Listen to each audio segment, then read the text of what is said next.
Bom dia pessoal, tudo bem?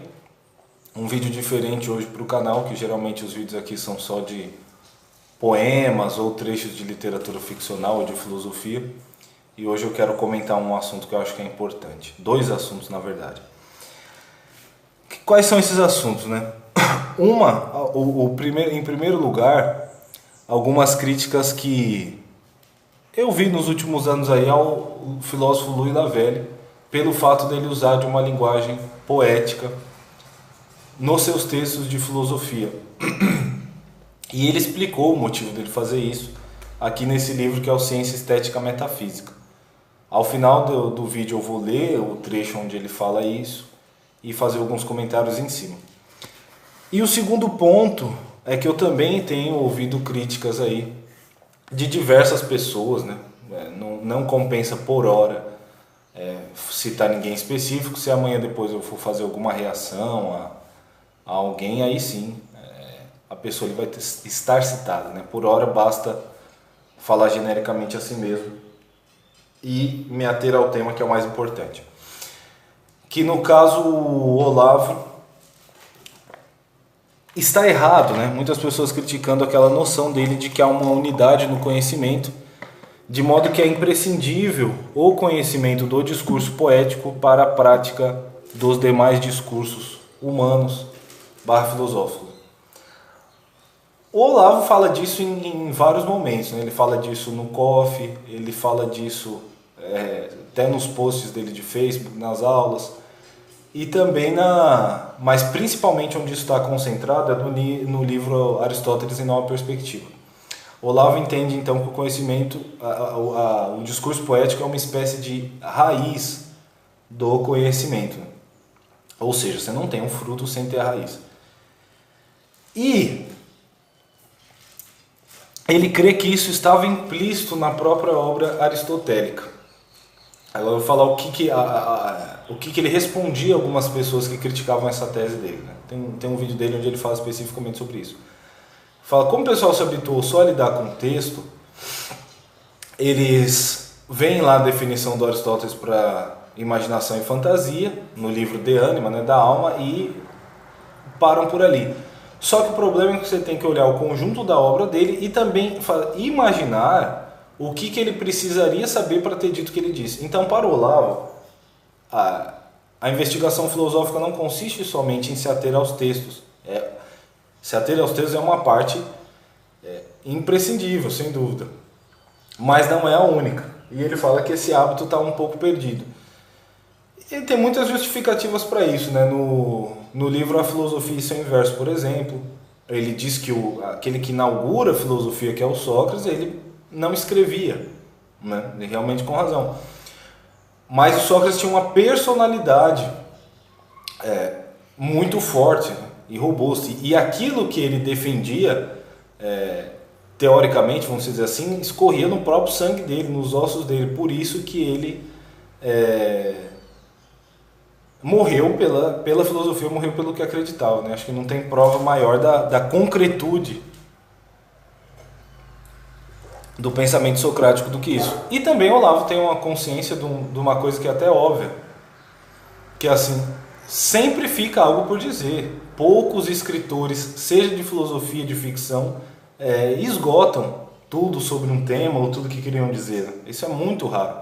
Eu, enquanto poeta, eu percebo, às vezes eu tenho poemas que eles tratam de temas semelhantes, poemas diferentes que tratam de temas semelhantes, porque é muito difícil você esgotar tudo, né? Então você às vezes ilumina um ponto com um, ilumina um ponto com outro, e gente infinitamente maior do que eu, como por exemplo Dostoiévski, lendo as correspondências dele, ele fala, né?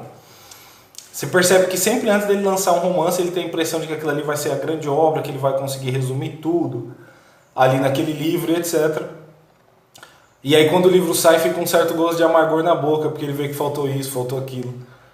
Então, e por isso também ele repete algumas coisas, né? Tem algumas coisas, alguns elementos que se repetem, por exemplo, nos Irmãos Karamazov, no Crime e Castigo, porque é como se fosse volteando no mesmo tema. Então é normal. E há experiências humanas que a gente não consegue passar para a verbalização. Isso é um dado da realidade. Então o Olavo não se atém só aos textos. E ele crê que a maioria da atividade filosófica acadêmica é se ater aos textos. Agora, eu não quero falar tanto se ele está correto ou não, embora me pareça que esteja, e claro que ele tem muito mais conhecimento do que eu, evidentemente, né? Muito mais conhecimento, muito mais inteligência. Então, se ele afirmou isso, eu acredito que seja assim. Mas não basta eu repetir igual um papagaio, eu precisaria percorrer o mesmo itinerário para poder falar, de fato é assim por causa disso, disso, daquilo. Né? Mas então não me interessa aqui nesse vídeo falar tanto se ele estava correto com relação ao isso estar implícito na obra aristotélica. Porque eu li as principais obras de Aristóteles, né, da alma, metafísica, ética nicômica, etc, etc. Mas assim, isso já tem um bom tempo. Né? Eu inclusive precisaria reler com a cabeça que eu tenho hoje, que está muito mais preparada. Mas então não é tanto a minha intenção falar se ele está correto com relação a Aristóteles, embora eu creia que esteja, sem dúvida alguma. Né? E ele não precisa, claro, do meu comentário para testar isso, evidentemente. Agora, minha preocupação de repente é o público aí do canal que pode ter sido influenciado, né? Vendo aqui ou ali na internet essas críticas à preparação imaginativa através do discurso poético que o Olavo defendia e que muitos aí vêm criticando. Pois bem, então, como eu não pretendo falar disso com relação a Aristóteles, eu quero falar disso com relação à realidade. Ou seja, o que a gente pode perceber, o que eu pelo menos percebi, e também, né, junto com algumas explicações que o Olavo dá em diversos trechos aí da sua atividade, de por que realmente o discurso poético ele é imprescindível para a prática filosófica. E aqui eu fiz um roteirinho do vídeo, né? Pois bem, há uma coisa que eu acho interessantíssima, né? Em primeiro lugar, muitas pessoas elas desprezam um pouco o discurso poético, mas até o próprio Jesus Cristo usava dele. As parábolas são isso, é uma coisa criada que vai ter ali diversas camadas de sentido. Então eu estava vendo, dar um exemplo bem pessoal aqui. Eu estava vendo ali aquele filme da Paixão de Cristo dos anos 70, que em dado momento o Cristo fala ali a parábola do filho pródigo. E é belíssimo, né? O ator interpreta muito bem e fala a parábola de modo que quando terminou ali a cena eu estava chorando, uma coisa impressionante. E assim, chorando, isso é um sentimentalismo barato. Não, acontece que assim, o ser humano ele não é só razão, e ele precisa sentir as coisas internamente, também para poder compreendê-las melhor. Eu vou fazer vários comentários acerca disso lá na frente. Só que essa espécie de comoção, de abalo interior, seria impossível se Cristo só falasse conceitualmente ou numa linguagem, perto de uma linguagem acadêmica, o que é o perdão. Porque essa parábola tem diversas interpretações, e uma delas é o filho pródigo como aquele pecador que se arrepende no final. Né? E no caso o irmão é aquele que, olha, eu sempre estive com você, Deus, então por que esse sujeito que teve uma vida mais distante, mais desregrada, mais longe de você, ele vai para o céu do mesmo jeito que eu no final, e vai ter toda essa festa para ele. E aí Cristo fala lá na parábola, falando que o pai responde isso então para o outro irmão, né, que estava oferecendo ali uma resistência ao retorno do irmão que tinha sumido. Assim, seu filho estava morto e voltou, né? Então, assim, esse abalo interior ele seria impossível, como eu disse, se a coisa fosse descrita só conceitualmente ou academicamente. E tem mais um ponto.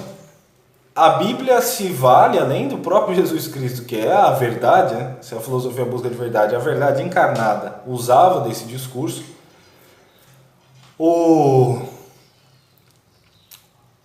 a própria Bíblia usa em diversas ocasiões. No livro de Jó, tem ali muitos trechos que é linguagem poética, é praticamente um poema em verso livre. Inclusive, eu notei isso, né? Aquele soneto do Camões, este dia em que eu nasci, mouro e pereço, aquilo ali é praticamente um trecho do livro de Jó metrificado. Mas assim, nos Salmos, que também são versos longos, né? São poemas em verso livre, são mais do que poemas, mas são também poemas, né? Trechos do livro de Isaías e assim por diante. Então isso aí só deixa essa informação em suspense por hora. Mas assim, a poesia é o diamante da linguagem. Justamente porque ela pega uma linguagem que está ali insípida, morta, e ela trabalha a linguagem para extrair toda a força e o vigor da linguagem. O Chesterton explica muito bem isso também num textinho curto dele chamado assim, Como Ler Poesia. Ele fala que a poesia ela tem uma essência exclamatória e aquilo tudo. E muitas vezes não basta, por que só o raciocínio não basta, como eu falava? Muitas vezes não basta a pessoa dizer a coisa correta. Ainda mais porque a linguagem vai se gastando. Então eu vou dar aqui um exemplo bem banal e cotidiano ao qual todos têm acesso. Muitas vezes tem aquele pregador de igreja, né? Que aborda você na rua, não, aborda na verdade o pessoal que está meio afastado da igreja, não, Jesus te ama e aquela coisa toda. Bom, tudo que ele está falando é correto, né? Pelo que nos é dado conhecer de Deus e do homem, a gente sabe que de fato Deus ama o homem, mas muitas vezes aquilo soa falso e artificial. Por quê? Porque já está gasta essa linguagem, inclusive a gente muitas vezes nós já vimos pessoas falarem disso levianamente, ou seja, essa pessoa assim, cheia de cagadas graves e usando isso até com certa malícia, muitas vezes, esse tipo de frase. Em segundo lugar, porque a linguagem está gasta, então é porque muitas vezes a pessoa ali que está falando não passa nada de muito diferente para nós, né? Então aquilo fica uma coisa meio fria, embotada. Parece que nem a pessoa não sabe muito bem do que ela está falando, embora conceitualmente está correto, né? Jesus te ama, quer que ele se salve. Então há duas maneiras de você contornar esse destempero da língua. Ou você trabalha aquilo ali estilisticamente de modo que a língua se afie de novo. O Ortega falava isso, né? O estilo é você pegar a língua insípida e você injetar o tempero, o sangue nela, de modo que ela comova, ela gere um abalo, um estremecimento. Ou a própria presença de quem está falando deixa transparecer uma certa luz diferente. Claro que isso pode ser enganoso, né? Tem aquela pessoal simples que às vezes, nossa, o cara era um iluminado e tal. E na verdade não se trata de nada daquilo, ela foi simplesmente enganada. Isso pode acontecer, mas também a pessoa pode intuitivamente acertar, sem dúvida alguma. Agora, então, veja, a poesia ela tem essa extrema importância por ser o diamante da língua, para que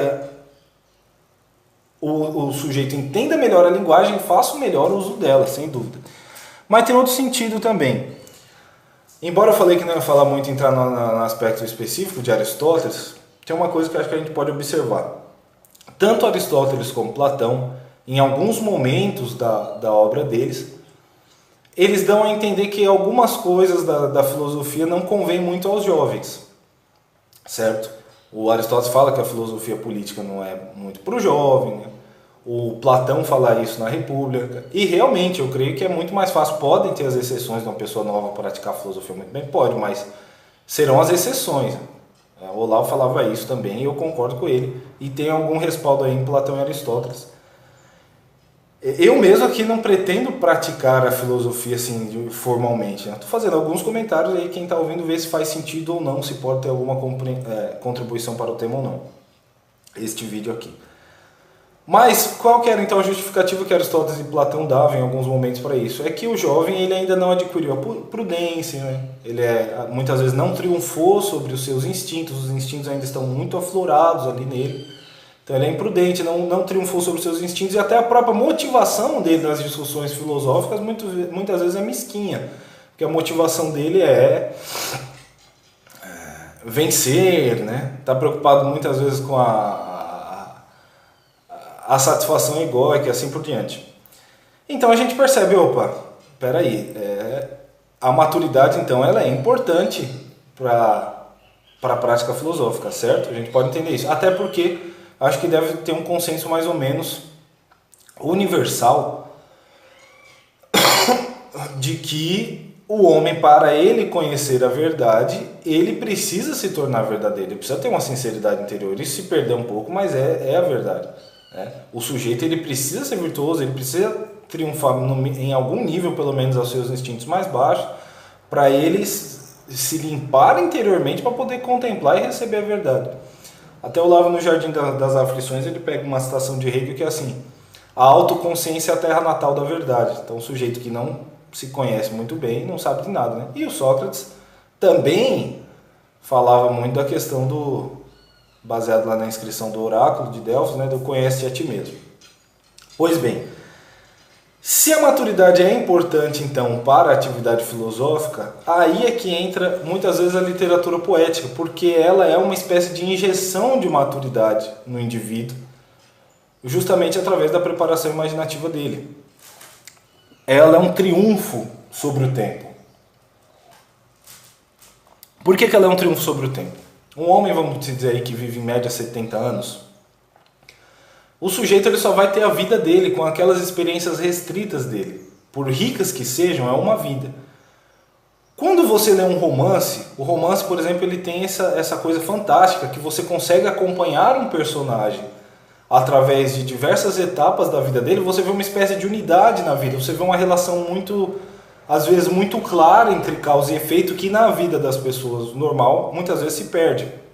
A pessoa se dá mal tal, e é difícil às vezes até para ela, justamente por falta de um conhecimento, de um autoconhecimento, ela rastrear o que desencadeou o que e assim por diante. Então você consegue acompanhar uma simulação de uma vida ali, com começo, meio e fim, o que gerou o que, etc, etc. Isso é incrível. Inclusive, uma das coisas mais comoventes quando você termina um romance desse tipo é você ver a distância entre o que se esperava do personagem, aquilo que ele se tornou e tudo mais. Para uma pessoa jovem, isso aí pode romper barreiras, para uma pessoa de qualquer idade, né? Mas para uma pessoa jovem, por exemplo, isso pode romper barreiras impressionantes. O sujeito ele acha que ele vai ser tudo, que ele vai conseguir isso e aquilo, aí ele lê lá, por exemplo, Ilusões Perdidas do Balzac, né? Onde o personagem esperava uma coisa quando ele chegava em Paris e vê aquilo totalmente diferente. Ele poderia dar muitos exemplos. Então o sujeito ele tem ali uma injeção de experiência humana muito grande. Geralmente os artistas, eles são pessoas que têm almas sensíveis, que contemplam as coisas de um modo muitas vezes privilegiado, e eles colocam boa parte dessa contemplação, desse contato com a realidade, eles conseguem compactar isso no texto. E no caso da poesia, acontece uma coisa ainda mais interessante, né? O padre Henri Bremont percebeu isso muito bem. Era um ensaísta muito bom, tinha os seus defeitos, mas no livro dele, Prece e Poesia, ele e o Lavelle, inclusive, gostam bastante de aproximar a poesia à prece, depois eu vou fazer alguns comentários a isso.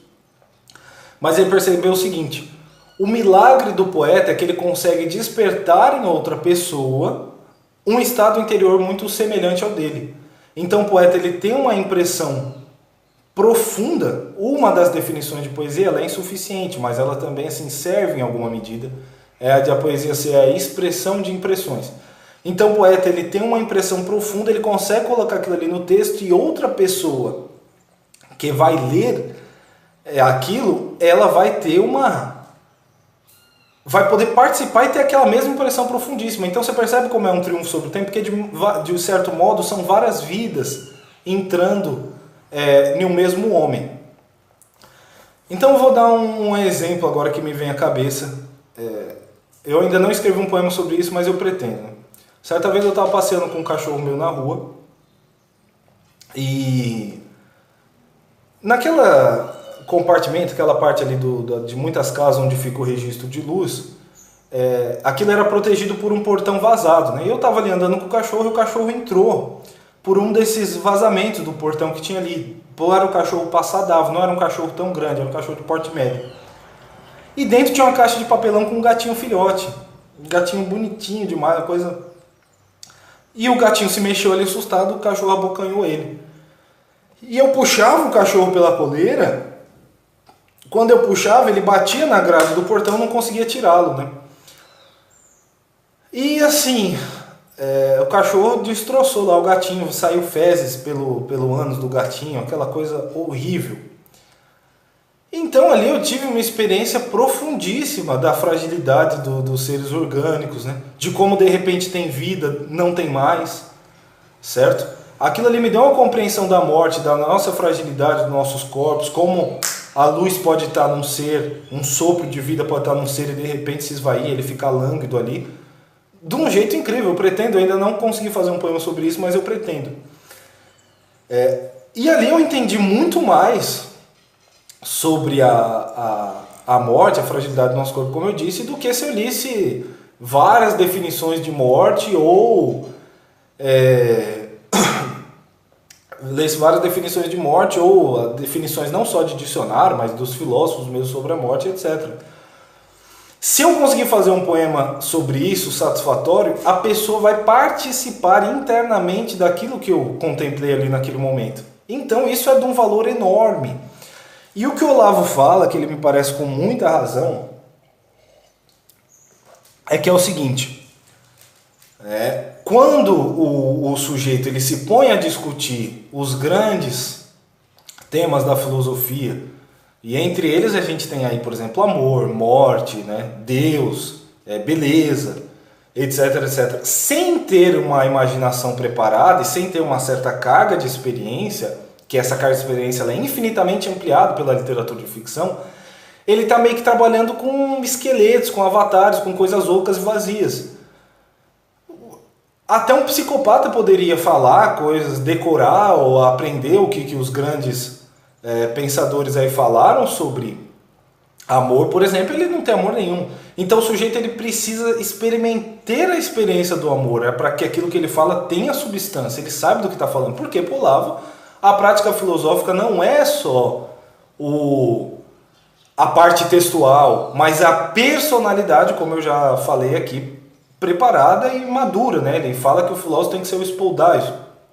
O Spoldaios é o sujeito que tomou uma posse primeiro de quais são os impulsos que estão influindo nele. É o sujeito que tem um nível de autoconhecimento muito grande. Ele sabe quais são as influências que estão nele ali, não é assim? Sabe rastrear o seu pensamento, de onde que ele tirou tal ideia, etc, etc. Tem um certo triunfo sobre as suas paixões mais baixas e assim por diante. Isso não é uma coisa fácil de se conquistar. E veja, né, na época de Aristóteles, já tinha muita coisa ali, mas ele não teve contato, por exemplo, com romance de ficção, que é uma coisa que colabora muito para isso. Embora tem muitos estudos que falam que o romance acabou substituindo a tragédia, né? O romance ficcional acabou tendo a mesma função que a tragédia tinha. Isso geraria uma ampla discussão. Mas o que eu quero dizer é que assim, ele ainda não viu na época dele vários usos magníficos do discurso mito-poético, certo? Pois bem, então quando através dos romances nós temos acesso a outra vida, vemos o ser humano por dentro, do modo como um romancista muitas vezes retrata, a gente vai ter material para entender muito melhor, juntando ali com a nossa experiência de vida própria, o que é o perdão, o que é a compaixão, o que é E todos esses temas são extremamente importantes para o filósofo, porque a finalidade da nossa vida é conhecer a verdade, mas também não é simplesmente conhecer ela, né? Não é simplesmente contemplá-la, mas agir de acordo com o bem. Como que eu vou... E nós não nos realizamos em nós mesmos. A gente faz isso no nosso contato com outras pessoas. Como que eu vou poder ajudar o ser humano, né? Poder ensinar para ele, ajudar ele a se livrar dos seus precipícios em alguma medida, se eu não entendo o homem? E não adianta eu entender o homem só com conceitos, certo?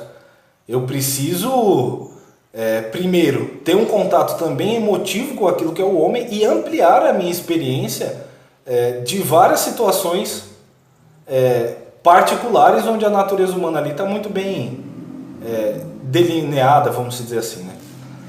Então, por isso me parece que o Olavo está corretíssimo. É a mesma coisa também, eu posso falar tudo da estética, né? A noção do que é a beleza é isso, é a claridade, segundo São Tomás não sei o quê. Mas se eu não tenho a experiência da beleza da minha vida, tanto se eu não preparei a minha alma para contemplar a beleza da natureza, por exemplo, ou se eu nunca tive êxtases e deleites com a poesia, por exemplo, fica muito difícil. Eu estou falando de uma coisa que não está em mim, sabe? Fica ali só no plano do discurso, mas o filósofo é aquele ser maduro e integral, onde, e eu acho que nisso o Olavo está com muita razão, a unidade da consciência está integrada na unidade do conhecimento e vice-versa. Tanto que ele fala, muitas vezes eu vejo os meus alunos, eu fico muito orgulhoso porque eu vejo que eles estão fazendo uma descida do conhecimento para o seu cotidiano, para a realidade, para a experiência, né? Por mais que eles ainda estejam passando as suas experiências para o plano do discurso de um modo, ou melhor, seria na verdade uma subida da experiência para o plano do conhecimento, né? Por mais que eles estejam passando isso de um modo ainda um pouco caótico, ou seja, o sujeito não está conseguindo expressar muito bem a sua experiência real, ele está fazendo esse nexo, que é uma coisa que muitas vezes na universidade se perdeu. O pessoal fica debatendo texto. Um livro onde ele explica muito bem, se vocês quiserem se aprofundar, sobre essa visão dele da prática filosófica, é no livro chamado A Filosofia e Seu Inverso, né? Certo.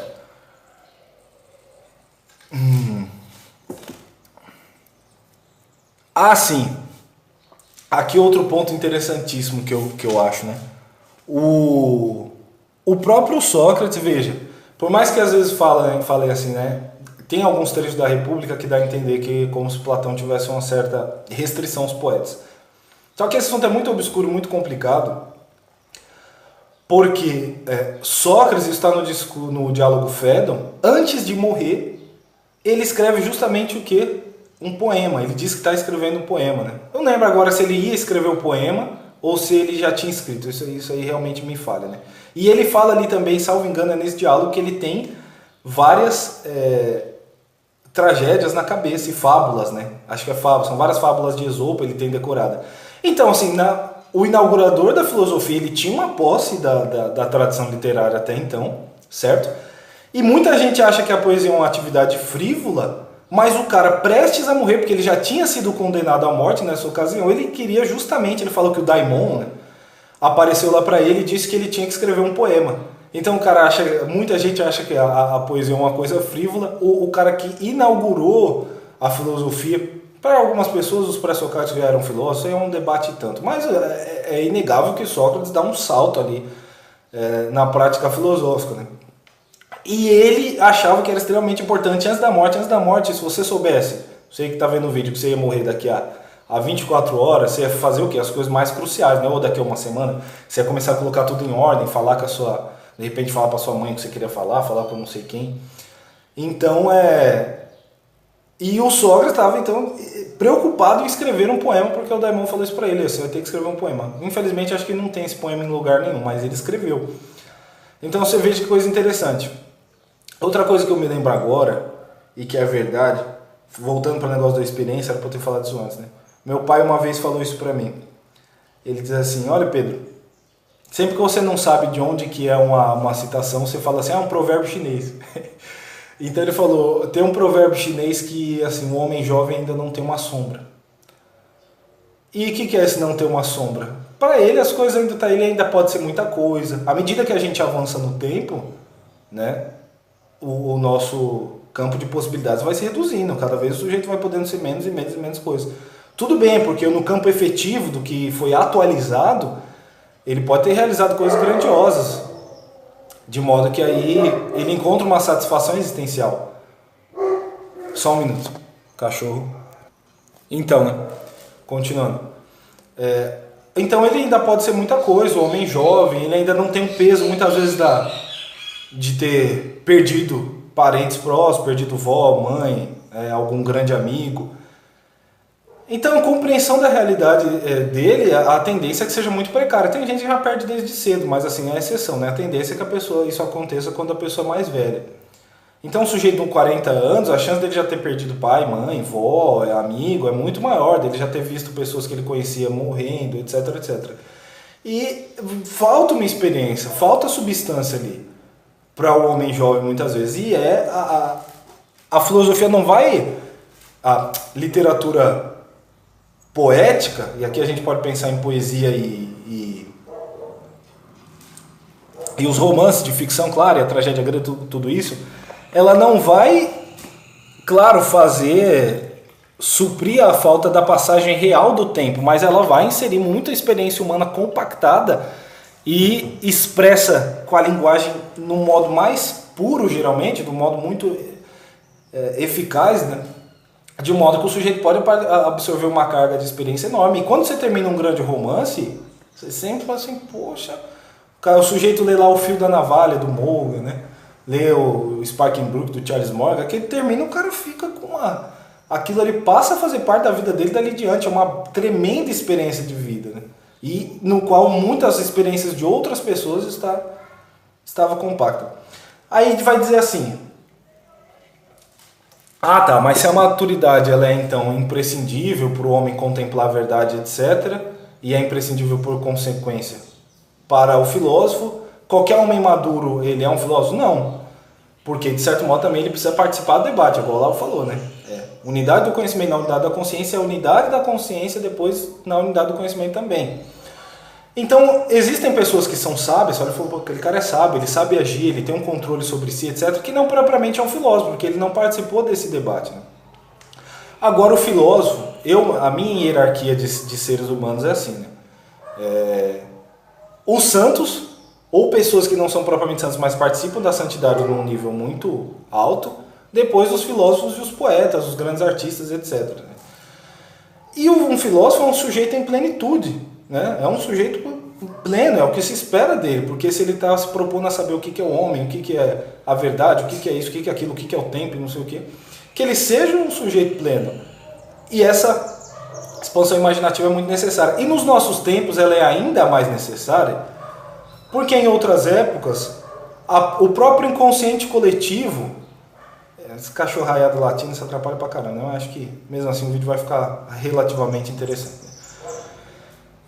O próprio inconsciente coletivo era muito mais favorável, porque as pessoas tinham, muito mais gente tinha uma crença em Deus, né, etc, etc, etc. Hoje em dia que está esse caos, e a tendência é que fique mais, é necessário que o conhecimento triunfe sobre a moda temporal, certo? É preciso que o homem ele converse com os homens de outras épocas e que ele tenha um triunfo também da experiência para ele poder transcender o modismo ali da sua época, certo? E o papel da literatura do discurso poético nesse triunfo é também fundamental. Você consegue ver como outras pessoas pensaram em outras épocas de um jeito muito mais firme, muito mais palpável, muito mais robusto quando você vê um romance sobre a época X ou Y, né? Por exemplo, eu consigo entender muito melhor o que é a atmosfera da Rússia daquele tempo ali do Dostoiévski lendo ele. O começo da influência nihilista, aquele jeito do povo russo que ou é um santo ou é um louco, né? Muitas pessoas falam que o russo é meio assim, né? Ou ele é um sujeito extraordinário ou é um vagabundo. Então você consegue entender muito melhor essas coisas através do discurso poético. E Cristo sabia disso, por isso que ele fala por parábolas, né? A parábola, a um só tempo, ela comove, ela se torna mais memorável. A pessoa tem imagens com qual ela consegue meditar e conviver com aquele conhecimento passado. Então, o conhecimento racional e conceitual, ele é um conhecimento muito importante, mas não é o único. Tem uma frase do Miguel de Unamuno muito interessante, que até meu amigo Bernardo Souto postou recentemente, que é assim: o homem que só pensa com o cérebro é um homem incompleto. O homem precisa pensar com o seu coração, com o seu sangue e com os seus ossos. Certo? E o sujeito que ele já cai ali direto, não tem muita experiência de vida e já cai na discussão filosófica dos grandes temas, etc., falta essa substância para ele. Ele pode até, no plano do discurso, mas a personalidade dele não é preparada. O filósofo é uma personalidade planificada, certo? Inclusive, agora eu vou fazer uma leitura aqui do trecho do Lavelle. Eu vou cortar um pouco o vídeo por causa do seguinte: já está em 33 minutos e esse celular só grava no máximo 40, né? Então daqui a pouco ele vai cortar, eu já vou me antecipar então e interromper aqui o vídeo e continuar em outro, 1 minuto só. Aqui nesse texto do Lavelle, do livro Ciência Estética Metafísica, é justamente de um ensaio chamado Poesia e Filosofia. Ele vai explicar então o seu uso por que ele, praticando filosofia, ele se vale de uma linguagem poética. Que é o seguinte: vou ler a partir de um determinado ponto X e eu vou fazendo alguns comentários, né? É a distância entre o que ele quis e o que ele fez que justifica ainda hoje o termo inspiração. Ele quem? O poeta. Ora, essa análise nos mostra bastante claramente que a atividade que exercemos, por mais refletida que seja, não possui de antemão o que ela busca, porque precisa da inspiração, né? Ela utiliza todos os recursos da técnica, mas a técnica não lhe basta. Produziria apenas obras abstratas capazes de se repetir indefinidamente como as operações da aritmética, como os produtos das nossas máquinas e como as próprias máquinas. Aqui um parênteses muito interessante, né? O Platão fala, inclusive meu amigo Bernardo Souto, que eu já mencionei aqui, ele direto evoca esse trecho, que o Platão fala assim sobre os poetas, né? Se o poeta acha que só com o domínio técnico do ritmo, etc., ele vai superar um outro poeta que tem o delírio das musas, né? O domínio técnico é necessário, mas ele não basta. O poeta que tem uma espécie de delírio das musas, que a gente pode identificar como uma inspiração, né? E todo mundo que pratica poesia sabe que tem momentos em que você parece, salvo um João Cabral de Melo Neto, né? Alguns casos muito específicos, mas sabe que você recebe às vezes um influxo diferente de uma coisa que parece não vir de você. Tem um poema bom sobre isso, por exemplo, é o do Jorge de Lima, que chama Alta Noite Quando Escrever, está aí no canal. Que ele fala de uma mão sobre a mão do escritor ali, né? Inclusive, eu falei mais cedo daquela verdade que conceitualmente ela é certa, do amor de Deus, etc. Isso é importante. Poetas como Jorge de Lima e Murilo Mendes, que eles pegam temas bíblicos, eles muitas vezes têm uma função interior para as pessoas enorme, porque eles conseguem injetar ânimo ali, no amor a Cristo, né? Quando o Murilo Mendes fala, por exemplo, naquele poema Justificador, né? Todo dia o mundo te trai, né? Todo dia você redime o mundo de novo. Então toda hora falsos profetas usam o nome de Cristo, cospem na imagem dele, falsificam ele, e todo dia ele vai e recupera todo mundo, né? Então é como se recupera um monte de gente, na verdade, não todo mundo, né? Mas ele renova o mundo, todo dia o mundo achincalha ele, todo dia ele renova o mundo, Cristo. Então eles conseguem injetar ânimo nessas verdades fundamentais, trabalhando a linguagem no seu diamante, que é o discurso poético. Pois bem, sim, outra coisa que eu queria comentar. Então, além disso, que o poeta sob o delírio ele vai superar o poeta da mera técnica, eu tenho observado uma coisa muito interessante e, ao mesmo tempo, perigosa e triste, né? A inteligência artificial ela está muito avançada no aspecto técnico da poesia. Muito avançada. Não falo só do ChatGPT, porque o ChatGPT é um pouco mais precário, mas eu tenho no Face lá professores de literatura que eles têm alguns recursos lá de inteligência artificial mais sofisticados e eles fazem testes, né? E a máquina está muito perto, ela ainda não alcançou isso, mas está muito perto de atingir uma espécie de perfeição técnica. A cadência dos versos, você pede lá, escreve um soneto aí em decassílabos heróicos. Ela consegue manter a cadência ali certinho, etc. Um ou outro erro, que às vezes o ritmo cai um pouco. Então assim, muito rapidamente ela vai superar isso. O poeta que se fiar somente na técnica, a máquina vai se igualar a ele, certo? Agora, e também esse filósofo que só trabalha com conceitos, etc., esse cara também está fadado, a máquina não vai conseguir fazer operações lógicas ali num nível muito elevado, né? Agora o Sidney Silveira falou uma coisa interessante uma vez, né? Ele fez um post belíssimo, que era assim: a inteligência artificial é burra porque não ama. Então é interessantíssimo, né? Então você veja como é importante também. O amor, ele não é só razão, né? Pelo contrário, muitas vezes o amor é até absurdo, certo? Todos nós sabemos que o amor de Cristo por nós, ele é de certo modo absurdo. É uma concessão absurda. Ele não tinha por que fazer aquilo. Justamente por isso é uma coisa extremamente grandiosa, mas ele fez. Então o amor excede a lógica, né? Inclusive, São Paulo, que é o apóstolo ali, diz em muitos momentos muito racional nas explicações didáticas dele, do que é Cristo, do que é o cristianismo, de como o cristão deve agir, ele também se valeu do discurso poético, ele pode pensar no hino à qualidade, e ele também aponta para, muitas vezes, a insuficiência da linguagem. Então, por isso que a razão só não basta. Como, por exemplo, quando São Paulo fala de uma paz que excede todo o entendimento, ou quando ele fala que ele teve uma experiência mística, e ele diz assim, que aquilo ali não dá para passar para o plano do discurso. E a poesia, ela também é uma expressão, né? Então, mas de que modo isso aí abona a poesia? Mas a poesia, ela é uma expressão que aponta para o aspecto misterioso. E não só aponta racionalmente. Então não é como se o sujeito pode escrever até numa linguagem acadêmica, assim, olha, o ser humano não tem como saber tudo, mas existe uma dimensão misteriosa na existência, etc, etc. Só que o poeta, ele não só fala isso. Ele gera a experiência o perfume do mistério através do texto, muitas vezes, né? Então isso é que é o incrível. Ele estremece o leitor e faz o leitor sentir esse mistério vivo. O Lavelli vai falar um pouco disso aqui. Correto?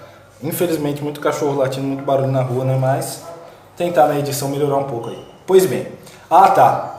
Antes de eu continuar a leitura, também mais um ponto. O Herberto Helder, é um poeta que ele tem poemas assim que eu não gosto nada, né? Tem até alguns poemas um pouco profanos, realmente, e que até esteticamente eles não são tão bons. Principalmente do meio para o fim da carreira dele, que ele foi ficando mais seco e etc, foi ficando um pouco mais racional. Tem ainda poemas brilhantes, não. Só que quando ele acertava era uma coisa assim estupenda, né? Estupenda, extraordinaríssima. E aquilo ali é quase imbatível, assim, aquilo ali não podia ser feito de outro modo, segundo outro discurso. Às vezes parece que ele está caindo num nonsense, mas aquilo ali ao mesmo tempo antecede o raciocínio e o ultrapassa também. Então eu vou dar alguns exemplos. É como se ele estivesse trabalhando uma experiência que é ao mesmo tempo pré-verbal e transverbal. Então eu vou dar Pera aí, só um minuto. Eu vou dar alguns exemplos aqui, né? No seu poema O Amor em Visita, tem imagens que muitas vezes elas não parecem fazer tanto sentido a princípio. Então e começa assim, né? Dá-me uma mulher jovem com sua harpa de sombra. Com ela encantarei a noite. Por que uma harpa de sombra? A mulher tem essa coisa musical, né? O que a música faz? Ela injeta emoção, ela muda nosso estado interior, muitas vezes ela renova, né? Tem até estudos que a música clássica ajuda a planta a se desenvolver e aquela coisa toda. Então a mulher tem essa coisa encantatória que a música tem. Mas por que sombria? A mulher também é uma coisa perigosa, misteriosa, né? Se a gente pensar miticamente, foi através da mulher que o pecado original entrou no mundo, certo? Foi através da mulher que o pecado original entrou no mundo. Então ela tem esse aspecto encantatório, positivo, mas ao mesmo tempo muito sombrio e misterioso. E aí em outros momentos do poema ele fala da mulher chegando com uma harpa e uma mesa, certo? Por que a mesa? A mulher também tem essa coisa do cuidado, né? De reunir a família, dela gostar de um certo conforto, pegar ali as pessoas que ela ama e colocar ela numa espécie de proteção, de um casulo ali, aquela coisa aconchegante, consoladora, né? Então, através de símbolos, que muitas vezes são polissêmicos, você pode até ter outras interpretações, ele consegue explicar muito mais a essência da mulher nesse poema, que é um poema maravilhoso, para mim é um dos melhores poemas de amor, né? Ouça, inclusive, que está declamado no canal, O Amor em Visita, do Herberto Helder. Ele consegue ali explicar muito bem a natureza da mulher e do homem sem um plano conceitual. E muitas coisas, às vezes, é como se ele atingisse aquelas impressões, aquelas intuições que a gente tem antes dessas intuições passarem para o plano dedutivo, e muitas vezes na transposição da intuição para a dedução, alguma coisa se perde, né? Então ele consegue suscitar essas experiências de um modo puríssimo. De modo que o Helder, por ele ter um aspecto também surrealista, tem hora que ele mistura o peixe com uma rosa nos poemas dele, que é uma coisa que pode parecer que não tem sentido, mas tem. Por ele trabalhar numa coisa supralógica, muitas vezes, eu cito ele aqui porque ele é o mais anti-inteligência artificial que eu creio que exista. É o poeta que mais se afastou da inteligência artificial. Eu duvido, porque os padrões que ele trabalha na composição dele são muito inesperados, surpreendentes, tem um aspecto paradoxal que a inteligência artificial não vai conseguir alcançar. Você precisa de uma inteligência viva para fazer aquilo ali, né? Inclusive eu vou ler um trechinho desse Amor em Visita. É um poema meio indivisível, né? Não dá para você tirar um trecho dele, mas mesmo assim eu vou fazer isso aqui, né? Só para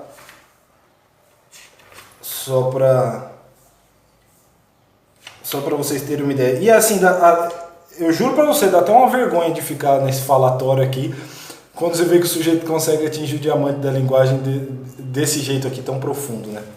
Então, ó, um trecho, né? Beijar teus olhos será morrer pela esperança.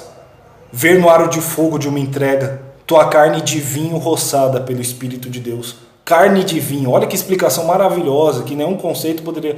A carne de vinho, a mulher como tendo uma carne de vinho. O vinho embriaga, né? Tem aquela coisa...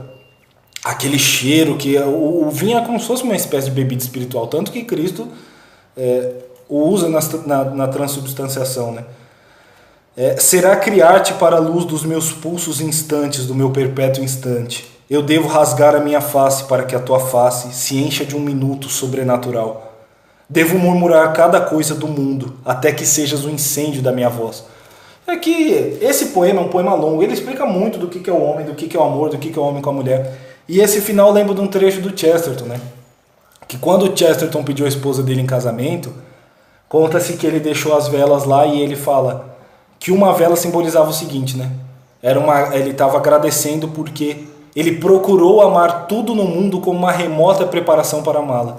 Então o cara leva o amor dele pela mãe, leva o amor dele pelo poente, o amor dele por Deus, tudo aquilo ali ele leva pro amor dele para com a mulher. E esse poema expressa isso aqui muito bem. Todo o nosso imaginário, às vezes, de um amor mais ermo, daquela coisa de cabana, né? Tá aqui. É um poema estupendo, dá até vergonha de ficar com tanto falatório sabendo que coisas assim existem, né? Então o discurso poético, ele, além desse triunfo da experiência, ele é imprescindível. É a linguagem usada no seu mais alto nível. E o filósofo, sendo o homem em plenitude, como eu falei, Bruno Tolentino também explica muito isso, né?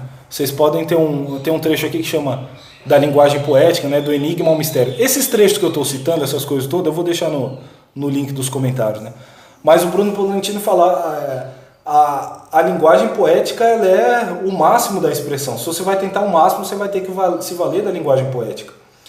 Os Lusíadas não poderiam ter sido escritos de outro modo. Ele fala a Divina Comédia não, os Salmos não, e assim por diante.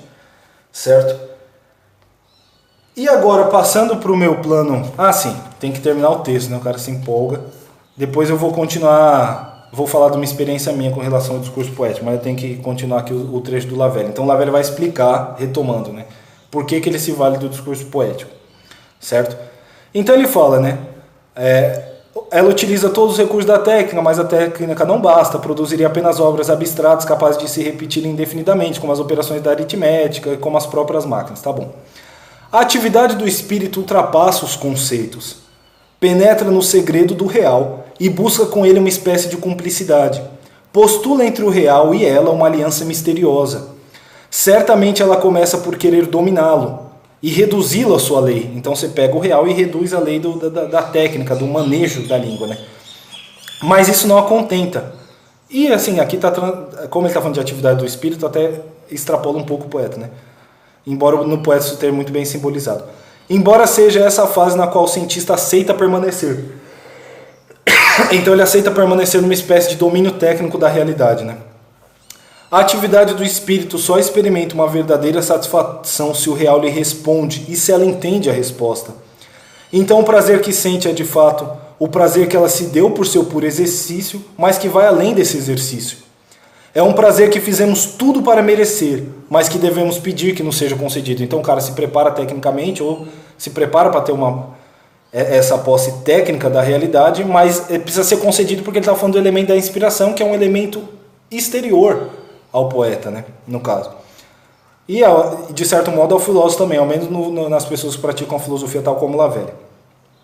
É por isso que ele se apresenta sob uma forma sensível, com uma sutileza e uma complexidade que o fazem refratário a toda análise. E é por isso que quem é capaz de usufruí-lo é incapaz de fazê-lo nascer. Justamente porque não depende só do cara, né? Ele usufrui, mas não depende só fazer nascer dele. É o ponto de coincidência entre a sensibilidade e a vontade. A sensibilidade é o que está sendo recebido, no caso a vontade é o exercício da técnica, a preparação técnica, né, para poder tomar essa posse do real, isto é, entre a nossa passividade e a nossa atividade, que constitui a essência mesma do prazer poético. Só que aquela coisa, o milagre do poeta, como eu falava, como já falava o padre Henri Bremont, é despertar nos outros. Então se o poeta tem essa relação da passividade e da atividade, ele consegue gerar isso também no leitor, que precisa de um elemento ativo na leitura, mas também como se a poesia se tornasse transparente para que a própria experiência da qual o poeta usufruiu passasse também para o leitor, como eu já disse, né? Não se poderia desconhecer que o poeta consegue, assim, realizar e nos fazer sentir aquele encontro entre o infinito e o finito, entre o universo e nós, que é o objeto da reflexão filosófica, relação do homem com o todo. A filosofia procura apenas explicar esse encontro, e por isso ela se assemelha mais à ciência ou à crítica, pelo menos no método que emprega, e que é sempre laborioso, como uma discussão prosódica. Mas ela não pode obter êxito algum sem produzir em nossa alma uma emoção poética. E conseguiria isso melhor ainda se os filósofos não acreditassem muitas vezes ter dito tudo, quando desmembraram a atividade e reduziram suas operações a uma espécie de jogo esquemático. Mas no momento em que essas operações conseguem nos dar a presença mesma do real, a análise cessa e a sugestão começa. Então entra a presença do real. Aqui é importante, né, porque ele fala, né, o sujeito sair de uma espécie de abstração, então da discussão conceitual, e ele sentir na carne dele ali a presença do todo e muitas vezes a presença de Deus mesmo, né? Opa! Tá tendo um problema de luz aqui na... Pera aí, esse vídeo tá dificultoso. Aí, acho que vai dar para continuar falando. Então, muitas vezes até a presença de Deus, né? Não é só falar que Deus é bom, mas o texto se tornar uma espécie de veículo para que o sujeito tenha uma espécie de acesso ao amor divino. E o Lavelle consegue fazer isso. Ele tem uma iluminação nos textos que ele coloca. Tanto que assim, o Lavelle ele é um filósofo, ele praticou filosofia, mas ao mesmo tempo ele é um poeta também e é um místico. Eu creio que seja até um santo, porque para escrever aquele livro Quatro Santos, para perceber a natureza da santidade daquele modo e conseguir passar aquilo para o plano do discurso de modo tão claro, ele precisa ter vivido isso, sabe? Então, assim, ele era um místico também, ele era um filósofo, mas ele era algumas outras coisas. Por isso que ele tem um efeito tão curativo nas pessoas que leem ele, né? Eu tenho um amigo que estava em depressão lá, o cara estava lendo muito Graciliano Ramos e numa visão amargurada da vida, pegou lá o livro da Lavelle para ver. Aqui a gente fazemos uma afirmação otimista da vida. Eu mesmo já tive momentos muito tristes que eu lendo O Erro de Narciso, Consciência de Si, aquilo deu uma aclarada enorme. Então ele não só te convence o seu raciocínio, mas ele também engaja o seu ser inteiro. Aquilo que eu falava do Unamuno, né? Que o homem não pensa só com o cérebro. Então, se essa análise, a sugestão começa, né? Assim, nos maiores filósofos como Platão, Malebranche, Schelling, Bergson, observamos a busca do mais exato rigor dialético e, ao mesmo tempo, a criação de uma atmosfera espiritual na qual esse rigor é ultrapassado e fundido. Nesse momento, cada consciência acredita perceber o eco pessoal de uma presença indefinível que ela jamais esgota. Então isso é maravilhoso, né? O Lavelle fala muitas vezes que o papel da consciência é nos tirar de um estado inferior a ela, que seria um estado meramente instintivo, para nos colocar numa coisa que a transcende, né? E é essa aqui, justamente essa presença indefinível que a consciência nunca esgotaria. Muita gente quer ter uma explicação muito analítica das coisas, e isso tem sua validade, mas se torna extremamente prejudicial se o cara não tem uma espiritualidade robusta e se ele não tem uma abertura para o mistério, né? Deus é o fundamento, a sustentação da realidade. A gente vai conseguir explicar Deus analiticamente? A gente vai entender tudo dele? Não. A própria Bíblia, depois eu posso fazer um compilado disso, dá vários indícios de que muita coisa o homem não vai saber, por enquanto, só depois da morte, assim por diante, né? Então esse tipo de linguagem onde a poesia entra, ela aponta para essa dimensão misteriosa e põe o ser humano em presença desse olor de mistério, vamos dizer assim, né? Aí ele está prevendo algumas objeções, né? Mas se os filósofos, alguém dirá, pensam que a ciência não basta e não querem que a filosofia se reduza a ela, então que a abandonem, sejam poetas. Que a filosofia deixe assim de ser uma esfinge de duas faces, uma voltada para o conhecimento positivo, a outra para a embriaguez controlada da criação poética. Ambas condenadas muitas vezes a se ignorar e a se rechaçar mutuamente, só podendo se juntar em um corpo monstruoso, uma coisa estranha, né? Mas os filósofos obedecem, como cientistas e como os poetas, a uma vocação de irresistível necessidade. É igual o Ortega às vezes fala, né? S filósofo contra si, S intelectual, né? Então o sujeito pensa que ele tem que fazer aquilo mesmo. Eles extraem de sua meditação, pelo menos esses filósofos que se valem de uma linguagem sugestiva, como Lavelle, né? Uma alegria que muitos homens acham ilusória e estéril, mas que para eles é insubstituível. Aqui um outro parênteses rapidinho, né? Você falar da experiência artística, por exemplo, do quanto a ficção pode transformar um homem interiormente, isso aqui é um sujeito que não teve um deleite estético, não teve uma educação estética, não teve um deleite estético, isso para ele pode soar muito vago, né? Pode soar um prazer frívolo. E eu mesmo já tive um pouco nesse estado, eu vou explicar para vocês. Mas quem passa por aquilo ali sabe como é que é, né? Então muitos homens acham ilusório e estéril essa atividade, né? Mas que para eles é insubstituível. Também eles são vítimas de um feitiço que encanta o universo, assim como encanta eles próprios. Também eles, como os poetas, podem ser lançados pelo vulgo na indiferença e no desprezo. O poeta, né? O Bruno Tolentino falava, se um poeta no Brasil tiver 100 leitores, é uma coisa milagrosa. Mas eles perseguem o mesmo objeto, isto é, o exercício desinteressado da atividade do espírito, às vezes considerado um simples jogo, mas que constitui talvez a finalidade essencial da nossa vida, para a qual a satisfação das nossas necessidades elementares serve apenas de suporte. Então esse aqui é maravilhoso, né? Já estou... Inclusive aqui ele tem contribuições para o campo da estética incríveis, né? Ele tem um ensaio aqui chamado A Sinceridade do Artista, onde ele vai avaliar muitas vezes a distância que tem entre o que o artista coloca nas obras e quem ele é. Porque lembrando, no Dialética Simbólica o Olavo explica isso. O filósofo e o teólogo e o místico, eles têm uma responsabilidade com o que eles...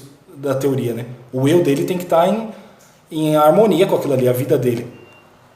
Mas no caso do poeta e do romancista, etc., nem sempre, né? Isso dá muito pano para manga e outra hora eu podia explicar melhor. Mas então que ele fala por que às vezes tem esse distanciamento. Ele tem uma abordagem totalmente nova do artista, como se procurando através da arte. Então na arte ele como se fizesse aquilo que ele deveria ser e ele vai tentando ajustar a vida por aquilo, né? Eu posso fazer depois um vídeo só para falar desse ensaio, que é um ensaio maravilhoso, que já tive a felicidade de ler várias vezes. E assim, eu tenho uma dificuldade enorme de lê-lo sem chorar, porque é uma coisa incrível mesmo. E que eu saiba nova, eu não vi outra pessoa falando isso. Então esse livro aqui é realmente maravilhoso, do Lavelli, né? Ciência, Estética, Metafísica. Beleza. Então antes de encerrar o vídeo, já está terminando, falar de uma experiência minha, né? Meu pai, ele é poeta, então desde pequeno eu sou acostumado a ouvir meu pai declamava ali, né? Por mais que meu pai e minha mãe são separados desde sempre, assim que eu lembro, meu pai era presente, né? Eu ia visitá-lo muitas vezes, ou ele vinha me visitar, aquela coisa toda. Então, desde pequeno ele declamava ali muitas vezes Drummond, Fernando Pessoa, Yehuda Mikhail, Cecília Meirelles, aquela coisa toda, e às vezes poemas dele próprio, né? E eu percebi ali uma coisa diferente, uma coisa incrível na poesia, né?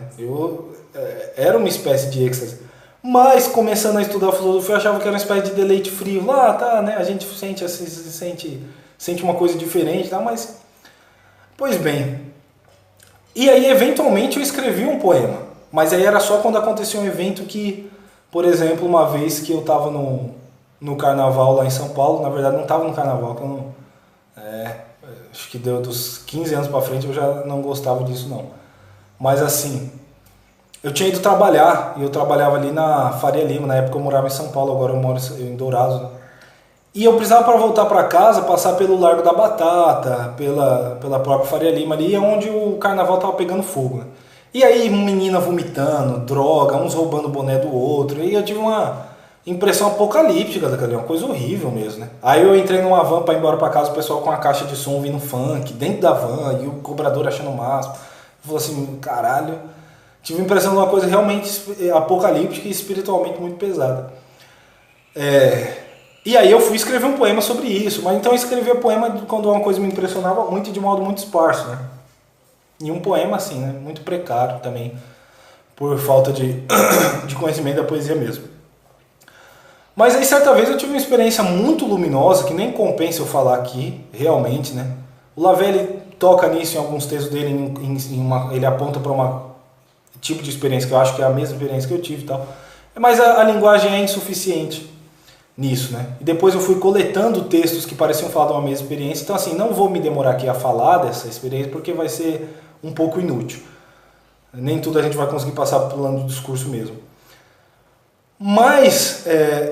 aí eu tentei falar do que tinha acontecido para a Clara e eu tive uma certa dificuldade. E aí aconteceu de eu ter contato com um poema do Augusto Frederico Schmidt chamado Alma, que eu acho que o poema pega parte dessa experiência. A experiência em si mesma ela não vai passar plenamente para o discurso, mas um poema ele pode pegar algum aspecto dela e a um só tempo promover aquela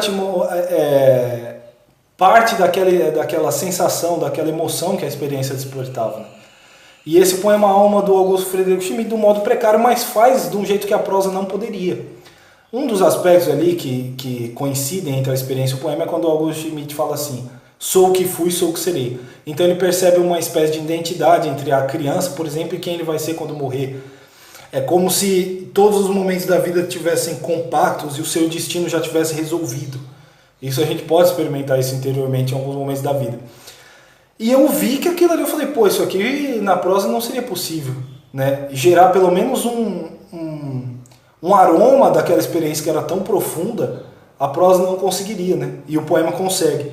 E ali eu me encantei, e ali, a partir dali eu comecei a praticar a poesia, assim, de modo que já tem anos e anos que eu escrevo poemas todos os dias, muita coisa vai pro lixo, mas eu escrevo todo dia, leio poesia todo dia. E hoje eu percebo que a linguagem poética ela é de uma excelência extrema, né? Não é um deleite frívolo, tem as dimensões da nossa experiência que outras coisas não conseguem passar. A poesia é o diamante da linguagem, né? E além disso, ela pode, como eu muitas vezes falei, ter esse milagre de despertar no leitor a mesma experiência do poeta. Então você como que entra dentro de uma outra alma. A sua maturidade, a sua compreensão dos níveis de realidade, aquilo ali se amplia muito, né? Além de que você aprende, muitas vezes o poeta tem aquela frase famosa, né? Nós falamos com coisas, nós falamos com palavras, Deus fala com palavras, né? Ações, coisas. Então Deus está se comunicando com a gente através do universo o tempo inteiro.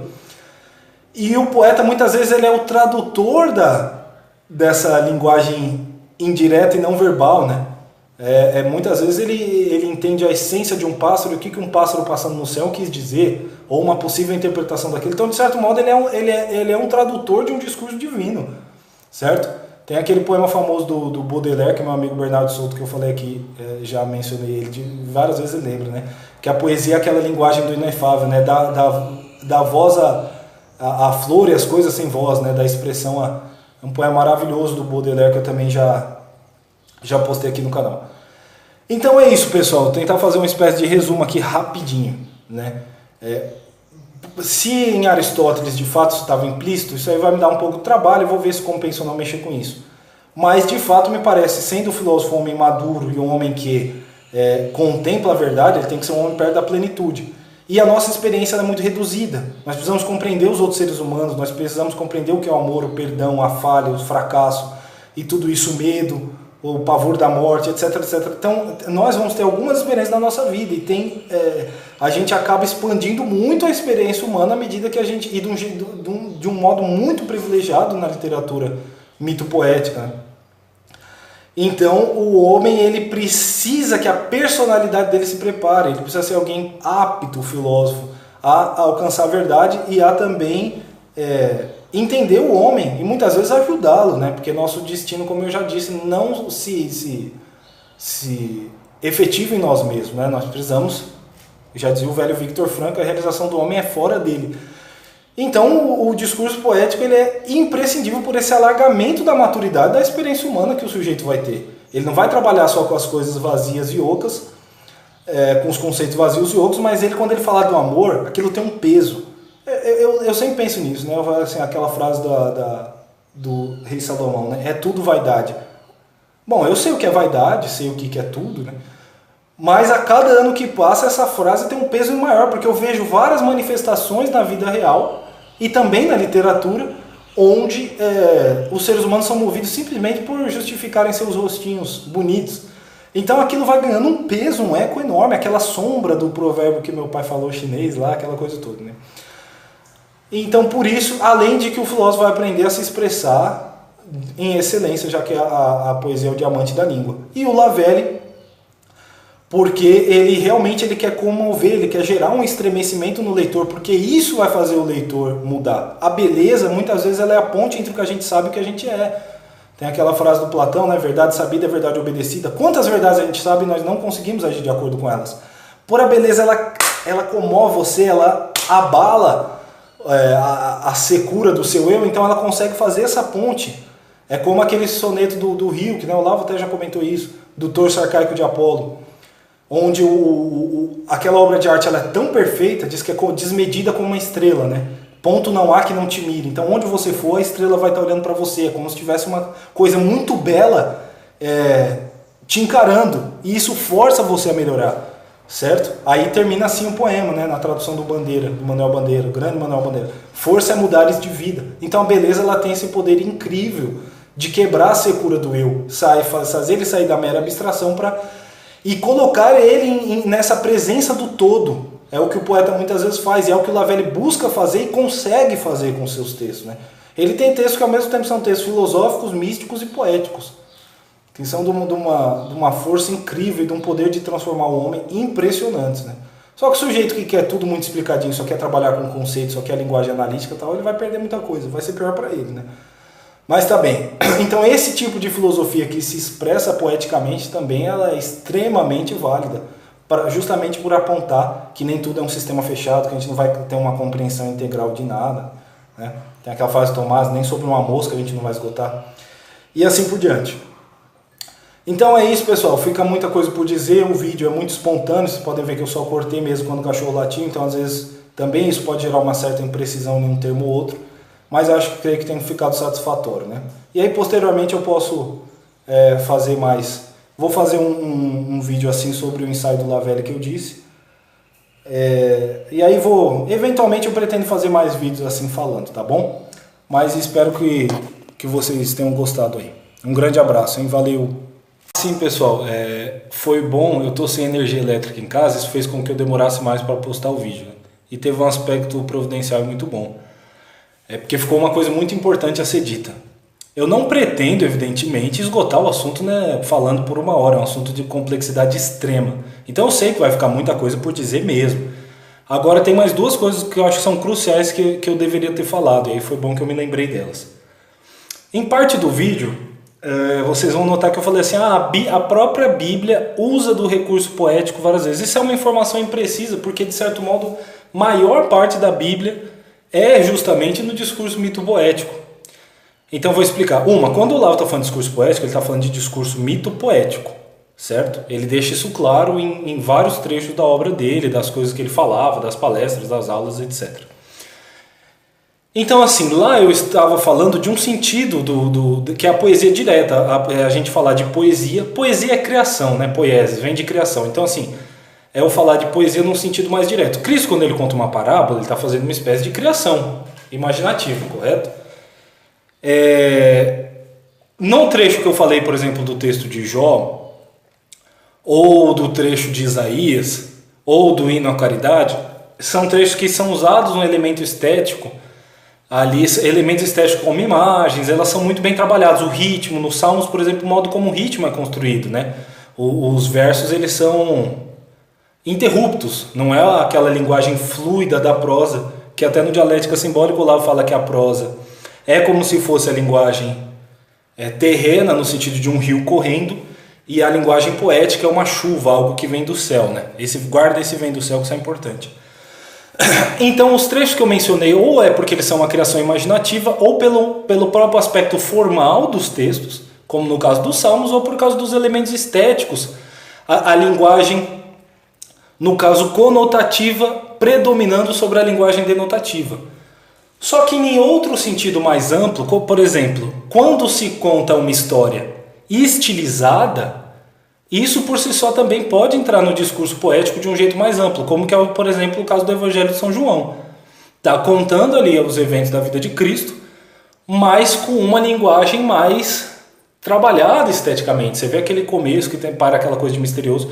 Então isso também participa em alguma medida. A Bíblia é um livro que tem vários gêneros estilísticos estão ali, mas o poético é um dos predominantes. E além disso, quando a gente se fala em discurso poético, mito poético entra um caráter de revelação.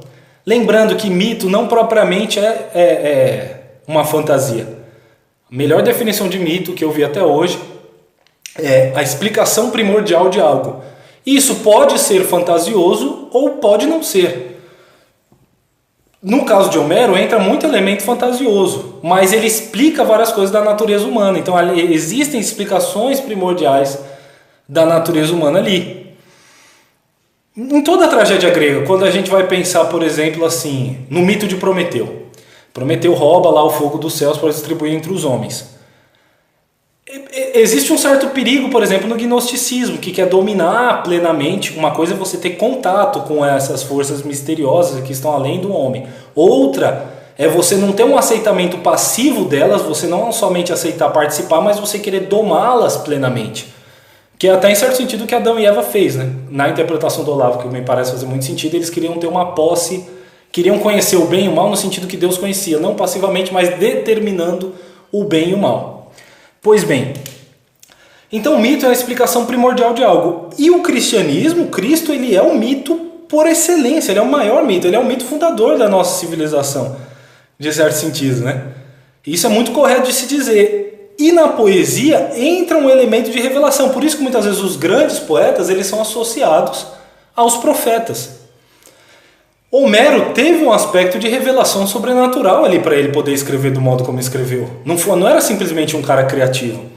E até o Aristóteles, na Poética, fala que graças à prática das artes, e o Homero a gente pode considerar o artista por excelência da Grécia, que a filosofia só foi possível por causa disso, porque ele diz assim, antes os homens só se atinham a atividades utilitaristas. E a arte mostrou que você pode ter atividades maiores, mais nobres que a atividade utilitária, que visam uma espécie de ócio e a contemplação, que está num patamar mais alto, e a prática da arte mostrou que isso era possível, e a filosofia se desenvolveu a partir disso.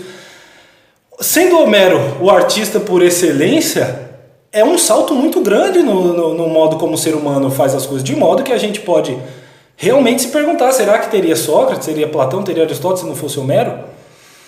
E saindo do campo da especulação, como eu já falei, o Sócrates sabia várias fábulas de cor, eles citam trechos da tragédia em muitos aspectos, e às vezes até de outros mitos, né?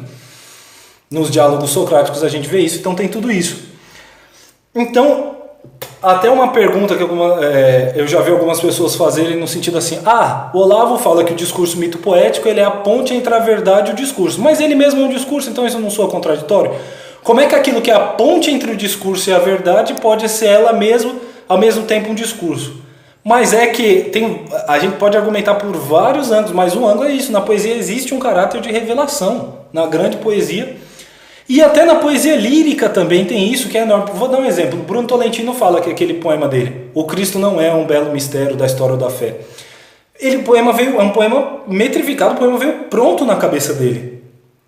Veio o poema de uma vez. Ele fala que ele não estava esperando. Na verdade, quando ele começou a escrever As Horas de Catarina, ele nem tinha ainda se convertido plenamente. E, no entanto, aquele poema de elogio a Cristo veio. E todo poeta tem momentos em que parece, como eu já falei no vídeo anterior, né, do qual esse aqui é um complemento, que existe uma espécie de influxo. O poeta é uma espécie de antena. Então ele está recebendo coisas tanto do inconsciente coletivo, como às vezes até de forças sobrenaturais. E isso acontece tanto com um poeta civilizacional quanto com o poeta lírico, que vai falar da intimidade da alma, correto? Então, existe uma espécie de revelação e aí você tem um discurso depois disso. A poesia ela consegue fazer essa ponte justamente porque entra um caráter que não depende só dela, é um caráter de inspiração. O Platão falava no Delírio das Musas, o próprio Sócrates tinha um tal do daimon dele, né? Porque o Platão também era um poeta, correto? Então assim, entra um caráter de revelação e depois aquilo vai passando para o discurso no seu primeiro nível. E o Cristo também é isso, é uma revelação da verdade, é o mito por excelência. Aí, para o Olavo, o que o Olavo argumenta? E o Olavo fala que o Northrop Frye, naquele livro O Grande Código, mostra que toda obra fictícia depois da Bíblia bebe da Bíblia, ou seja, tem aspectos da Bíblia, certo? Só que só a Bíblia não basta porque aquilo ali está muito compacto. Então, lembrando, naquele aspecto da maturidade, o sujeito precisa expandir muito as suas possibilidades para ele entender o que é o ser humano, poder ter compaixão para o ser humano, entender o que é o homem, entender a si mesmo, né? E aí na Bíblia está muito compacto, então o filósofo ele tem que dominar também, ele tem que ter contato também com a Bíblia, que é o discurso mitopoético por excelência, mas com outros, correto? Então, por exemplo, no caso de Davi com Betseba, a gente tem um exemplo ali de onde as paixões podem arrastar o homem. Mas é um exemplo muito compacto, até para você, primeiro que a Bíblia é expressa por linguagem, você tem que aprimorar a sua linguagem também para você entender o texto ali. E a poesia, como eu já falei, cansei de falar aqui, é o diamante da língua.